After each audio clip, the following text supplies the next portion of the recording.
Hello everyone, welcome to Ganitam academy. कैसे हैं सभी? तो जैसा कि आप सभी को पता है, हाल ही में हमारा राजस्थान सेट की जो एग्जाम है उसका नोटिफिकेशन आउट हो चुका है। सभी सब्जेक्ट के लिए होने वाली है ये। तो हम जो है मैथमेटिक्स सब्जेक्ट के लिए क्या है, प्रीवियस ईयर क्वेश्चन जो है राजस्थान सेट के वो हम करने वाले हैं फॉर द सब्जेक्ट मैथमेटिक्स। तो आज से हमने ये सीरीज स्टार्ट करी है। सबसे पहले हम 2012 का पेपर सोल्व करेंगे। उस जो 2012 था उसमें हमारे पास दो पेपर है मैथमेटिक्स के। ठीक है, मैथमेटिक्स के दो पेपर है और पेपर फर्स्ट जो है हमारा टीचिंग रिसर्च का वो एक अलग पेपर है। तो कुल मिलाकर हमारे पास तीन पेपर है। इसी तरह हमारे पास आई थिंक 13 का भी पेपर है और 2023 का भी है। तो ये कुछ दो तीन पेपर है जो हमें आइडिया दिलाएंगे कि किस तरह के क्वेश्चन पूछे जाएंगे राजस्थान सेट की एग्जाम में। तो आज से ये सीरीज हमारी स्टार्ट हो चुकी है। आप सभी जो है चैनल को सब्सक्राइब कर लीजिएगा और सीरीज से जुड़ जाइएगा, ताकि आपको क्या है, हमें 2026 का राजस्थान सेट क्वालिफाई करना है पुराने सवाल और नई ट्रिक लगाकर। तो चलिए आज का सेशन स्टार्ट करते हैं। अगर आप सभी का सपोर्ट बना रहा तो हम जो पेपर फर्स्ट है टीचिंग एंड रिसर्च एप्टीट्यूड उसके भी पीवाईक्यू सारे करेंगे। ओके, ये है हमारे 2012 का पेपर सेकंड का पहला क्वेश्चन।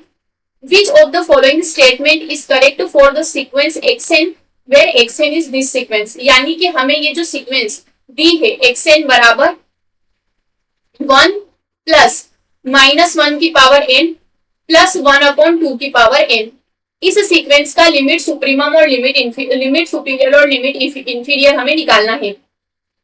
तो कैसे निकालेंगे? देखिए, जब भी माइनस की पावर n होती है तो हम दो केस कंसीडर करते हैं, एक इवन वाला और एक ओड वाला। तो सबसे पहले हमने कंसीडर कराया कि n क्या है, इवन नंबर है। मतलब n क्या है, 2k टाइप का नंबर है, 2k जैसा नंबर, इवन नंबर है। तो xn कैसा हो जाएगा हमारा? देखिए सिंपल सी बात है, अगर n इवन होगा तो -1 की पावर इवन नंबर क्या हो जाता है, 1 हो जाता है। इतना हमें ध्यान रखना है। तो xn हमारी बन जाएगी 1 प्लस 1 प्लस 1/2 की पावर n, यानी ये बनेगी 2 प्लस 1/2 की पावर n। अगर हम इसकी लिमिट निकालते हैं, limit n tending to infinity, xn क्या हो जाएगा, limit n tending to infinity 2 plus 1/2 की पावर n। तो देखिए 1/2 की पावर n, जब n जा रहा है इंफिनिटी को तो ये क्या बनेगा, 1/इंफिनिटी। और 1/इंफिनिटी किसको जाता है, 0 को। तो ये जो पूरा है ये किसको कन्वर्ट करेगा, 2 प्लस 0 को, यानी कि 2 को। यानी ये जो सीक्वेंस है इसकी इवन टर्म्स किस नंबर को कन्वर्ट कर रही है, 2 को कन्वर्ट कर रही है। अगर अब हम ओड लेते हैं, n क्या है हमारा, ओड है। तो ओड होने से क्या हो जाएगा, -1 की पावर n क्या हो जाएगा, -1 हो जाएगा।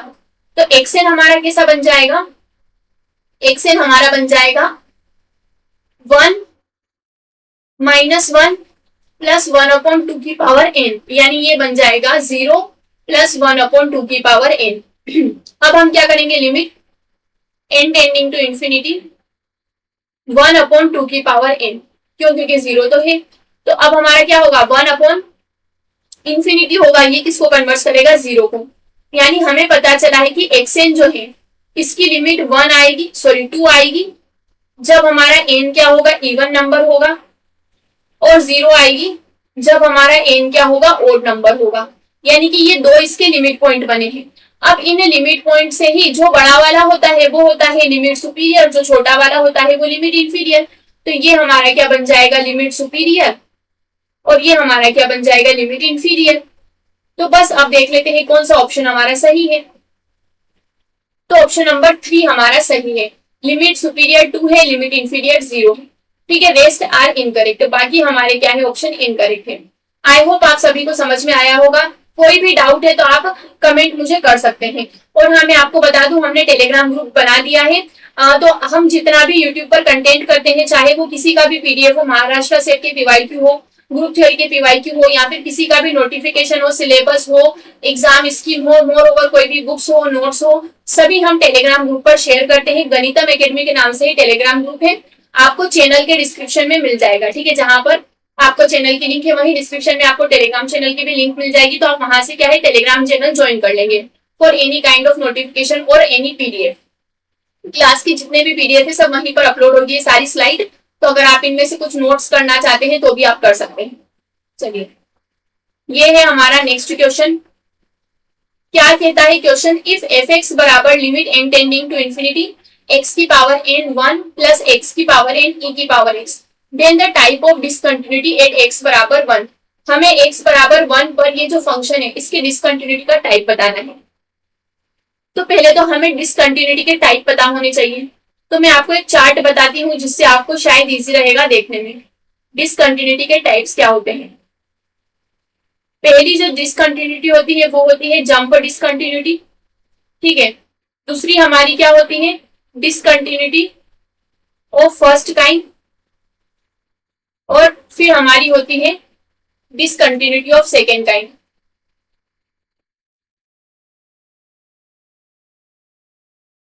एक second, just wait a second,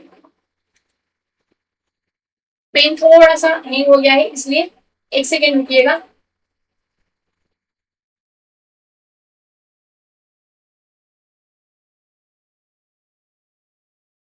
sorry for the interruption, तब तक आप सॉल्व करिए। अचानक से पेन हैंग हो गया है इसलिए।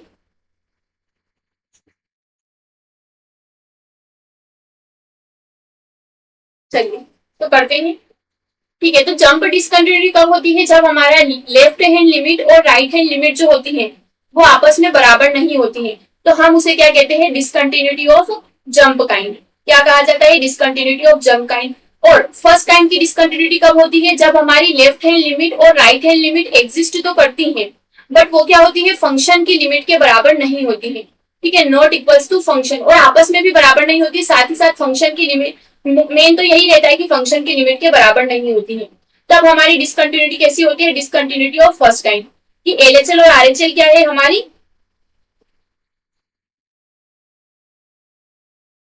अच्छा एक सेकेंड, यही हमारी, एक सेकेंड है, यही फर्स्ट काइंड को ही हम जंप डिसकंटिन्यूटी भी कहते हैं, ठीक है। डिसकंटिन्यूटी ऑफ फर्स्ट काइंड को ही जंप डिसकंटिन्यूटी भी कहा जाता है। डिसकंटिन्यूटी ऑफ सेकेंड काइंड क्या होती है, कि हमारी आइदर एलएचएल और आइदर आरएचएल और आइदर बोथ वो क्या होती है, एग्जिस्ट नहीं करती है, डज नॉट एग्जिस्ट, देन हमारी कैसी होती है, डिसकंटिन्यूटी ऑफ सेकेंड काइंड होती है। चलिए तो आप सोल्व करिए, वीडियो को पोस्ट करके पहले आप लोग भी सोल्व किया कीजिए ताकि आपकी भी प्रैक्टिस हो जाए। तो हमारा जो फंक्शन एफ एक्स है यहाँ पर किस तरीके का है, एक्स की पावर एन 1 प्लस एक्स की पावर एन ई की power X where X is equals to 1। तो अब हमें यहाँ पर left hand limit, right hand limit और फंक्शन की वैल्यू चेक करेंगे। तो पहले फंक्शन की वैल्यू 1 पर, फंक्शन मैंने सही लिखा है, limit N tending to infinity भी आ गई है, limit N tending to infinity. तो यहाँ पर फंक्शन की वैल्यू 1 कितनी हो जाएगी, जब हम x को 1 लिख देंगे तो limit N tending to infinity 1 plus 1 और e की पावर 1 हो जाएगा, जो कि कुल मिला के कितना हो जाएगा हमारा, पेन तो क्या हो गया यार, सॉरी, पेन थोड़ा सा ही कर रहा है, 1 प्लस ई हो जाएगा। अब हम क्या करते हैं, आज लेफ्ट हैंड लिमिट चेक करते हैं। तो लेफ्ट हैंड लिमिट के लिए क्या होता है, लेफ्ट हैंड लिमिट हम मतलब हम x के नेगेटिव यानी 1 माइनस से अप्रोच करते हैं। तो ध्यान से देखिएगा, जब हमारा लेफ्ट हैंड लिमिट में x लेस देन 1 होता है तो बट ग्रेटर देन 0 होता है, तो x की पावर n जो होती है वो कन्वर्ट करती है 0 को as n tending to infinity. आया आपको समझ में। तो यहाँ से अगर हम x के एलएचएल से आते हैं, लिमिट के एलएचएल से आते हैं, तो हमारा फंक्शन क्या हो जाएगा, ये चला जाएगा 0 को और ये भी चला जाएगा 0 को, यानी 0 प्लस 1/0, जो कि क्या हो जाएगा, कुल मिलाकर 0 हो जाएगा, यानी लेफ्ट हैंड लिमिट क्या है हमारी, 0 है। वहीं अगर हम राइट हैंड लिमिट की बात करते हैं तो राइट हैंड लिमिट में हमारा क्या होगा, x ग्रेटर देन 1 होगा। जब x ग्रेटर देन 1 होगा तो x की पावर n इंफिनिटी को जाएगी as n tending to infinity. तो क्या हम इंफिनिटी अपॉन इंफिनिटी करेंगे, नहीं, हम फंक्शन को थोड़ा सा इंटरचेंज कर देंगे। हम क्या करेंगे, ऊपर और नीचे दोनों तरफ से x की पावर n को कॉमन कर लेंगे, तो ये हो जाएगा 1 प्लस 1 अपॉन x की पावर n प्लस e की पावर x हो जाएगा। अब हम इसकी लेफ्ट हैंड लिमिट जब अप्लाई करेंगे तो हमें पता चलेगा limit n tending to infinity हमारे पास क्या है, 1 अपॉन x की पावर n प्लस e की पावर x, ये है हमारे पास। अब ये कहाँ जाएगा, इंफिनिटी को जाएगा, यानी कि 1 अपॉन इंफिनिटी कहाँ जाएगा, 0 को जाएगा। तो ये हमारा हो जाएगा कुल मिलाकर 1 अपॉन e बच जाएगा हमारे पास, क्योंकि x की वैल्यू तो 1 हो जाएगी, x टेंडिंग टू, हाँ मुझे ऐसा लिखना चाहिए था, x टेंडिंग टू 1 प्लस, इस तरीके से। तो ये हमारा क्या हो जाएगा, 1/e हो जाएगा। तो अब अगर हम ध्यान से देखते हैं तो हमारा जो है लेफ्ट हैंड लिमिट आई है 0, राइट हैंड लिमिट आई है हमारी 1/e, और लेफ्ट हैंड लिमिट और अगर राइट हैंड लिमिट आपस में बराबर नहीं हो तो उसे हम कहेंगे जंप डिसकंटिन्यूटी या फिर डिसकंटिन्यूटी ऑफ फर्स्ट काइंड। क्या कहा जाएगा, डिसकंटिन्यूटी ऑफ फर्स्ट काइंड कहा जाएगा। चलिए, तो हमारा करेक्ट आंसर क्या हो जाएगा, option number B, option number second is the correct answer. Okay, move to the next question. Here is your next question. z बराबर x sin inverse x upon y plus tan inverse y upon x, then x square del two z upon del x square, इस expression की हमें value निकालनी है। तो देखिए, expression को देखकर ही आप समझ रहे होंगे कि ये जो क्वेश्चन है हमारा एक थ्योरम के ऊपर बेस्ड है, और वो है हमारी यूलर की theorem, Euler's theorem for homogeneous function, Euler's theorem for homogeneous function, homogeneous function. क्या कहती है थ्योरम, थ्योरम का कहना है कि अगर हमारा कोई भी फंक्शन u x y, ठीक है, इसका स्टेटमेंट है कि if a function u x y is a homogeneous function of degree n, homogeneous function of degree n, then x del u upon del x plus y del u upon del y किसके बराबर होगा, n u के बराबर होगा। जहां पर अगर हम इसे आगे और बढ़ाना चाहें, सेकेंड डिग्री की पार्शियल डिफरेंशियल इक्वेशन तक बढ़ाना चाहें, तो हमारा सेकेंड एक्सप्रेशन क्या होगा, X square del two U upon del X square, 2xy del two U upon del X del Y, plus Y square del two U upon del Y square बराबर हो जाएगा n माइनस 1, और इसको हम generalise भी कर सकते हैं n डिग्री तक। तो ये जो थ्योरम है यूलर की फॉर होमोजीनियस फंक्शन, ये हमें अप्लाई करनी है यहाँ पर। तो चलिए करते हैं। हमें जो फंक्शन z दिया है वो क्या दिया है, x sine inverse x upon y दिया है, plus tan inverse y upon x दिया है। तो आप यहाँ पर देख सकते हैं कि हमें दो अलग अलग फंक्शन दिए हैं। हम इस z को कंसिडर करेंगे u प्लस v। हम क्या करेंगे, u पर यूलर थ्योरम अलग लगाएंगे, v पर अलग लगाएंगे, और फिर इस एक्सप्रेशन में वैल्यू रख देंगे। तो अब हम एक एक को कंपेयर करने वाले हैं। सबसे पहले u को कंपेयर करते हैं। u क्या है हमारा, x sine inverse x upon y।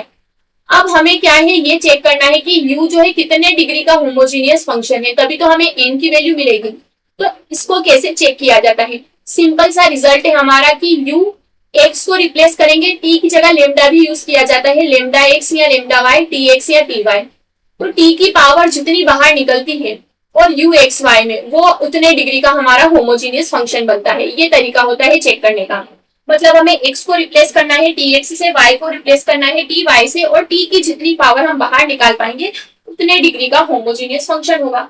तो चलिए करते हैं, u tx ty, u tx ty, वो क्या होगा, tx साइन इनवर्स क्या होगा हमारा, tx अपॉन ty।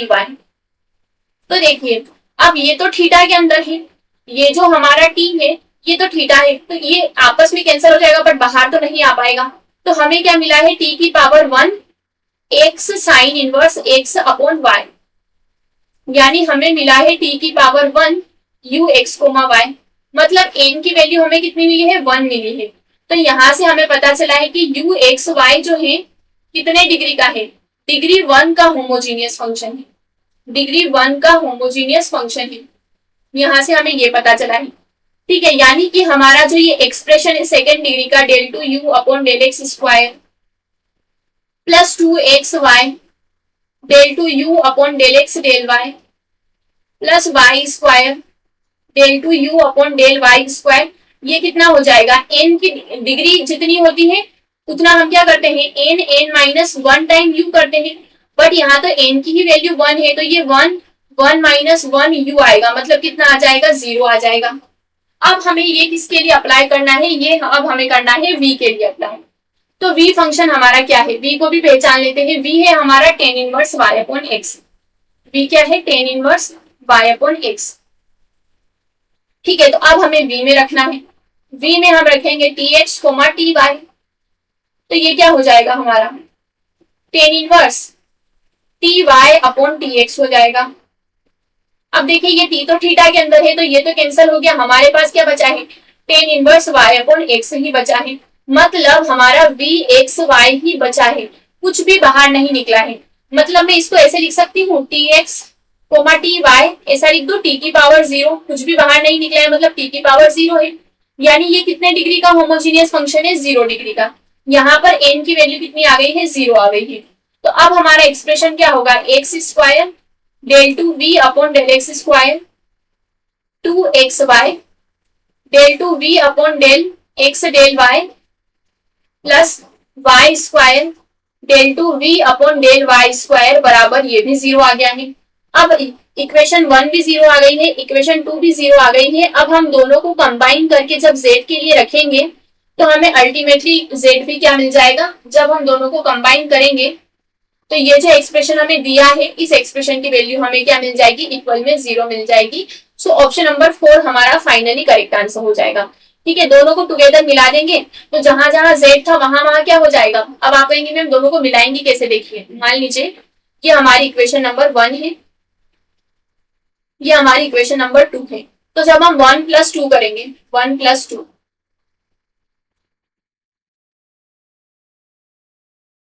तो क्या होगा हमारा एक्स स्क्वायर दोनों में से common, del two upon del X square भी दोनों में से कॉमन, u प्लस v बचेगा, फिर 2xy भी दोनों में से common, del two upon del X del Y भी दोनों में से कॉमन, अंदर फिर से क्या बचेगा u प्लस v बचेगा, वाई स्क्वायर भी common, del two upon del Y square भी दोनों में से कॉमन, अंदर क्या बचेगा u प्लस v बचेगा, बराबर में तो दोनों के 0 ही है। तो ये u प्लस v क्या बन जाएगा X square del two Z upon del X square बन जाएगा, 2xy del two Z upon del X del Y बन जाएगा, plus Y square del two Z upon del Y square और 0 बन जाएगा। तो फाइनली हमारा एक्सप्रेशन कितना आ जाएगा 0 ही आ जाएगा। ओके, तो ये थे हमारा आज का छोटा सा सेशन, जस्ट स्टार्टिंग के लिए रिकॉर्ड किया है हमने, इसलिए बहुत हमने छोटे से 2 या 3 क्वेश्चन ही करे हैं।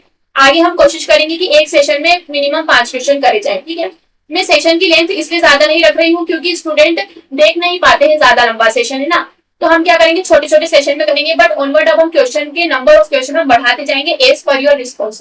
तो thank you for today session. ये पार्ट 1 है, आगे बहुत सारे पार्ट आने वाले हैं। 2012 का पेपर करेंगे, 13 का करेंगे, 23 का करेंगे, और जो पेपर फर्स्ट है टीचिंग एंड रिसर्च उसके हम सभी स्टेट के पीवाईक्यू पढ़ लेंगे जहां जहां सेम सिलेबस है। जैसे महाराष्ट्र सेट में भी बिल्कुल पेपर फर्स्ट का सेम सिलेबस है, एमपी सेट में भी बिल्कुल पेपर फर्स्ट का वही सिलेबस है, राजस्थान सेट में भी वही है, लगभग गुजरात सेट में भी वही है। तो जिन जिन सेट एग्जाम में हमारा सेम सिलेबस है टीचिंग और रिसर्च का, तो कहीं से भी पीवाईक्यू छूटे नहीं, इसलिए मैं सभी के पीवाईक्यू कराऊंगी। सेम हम मैथमेटिक्स के लिए भी करेंगे, जिन जिन स्टेट में सेट हुई है और होती है और जितने भी पीवाईक्यू हम सभी को करने वाले हैं। चैनल पर आपको महाराष्ट्र सेट के पीवाईक्यू के भी जो है लेक्चर मिल जाएंगे, आप उनको भी देखिए ताकि आपको मदद मिल पाए। सो चैनल को सब्सक्राइब कर लीजिएगा। Stay tuned and thank you.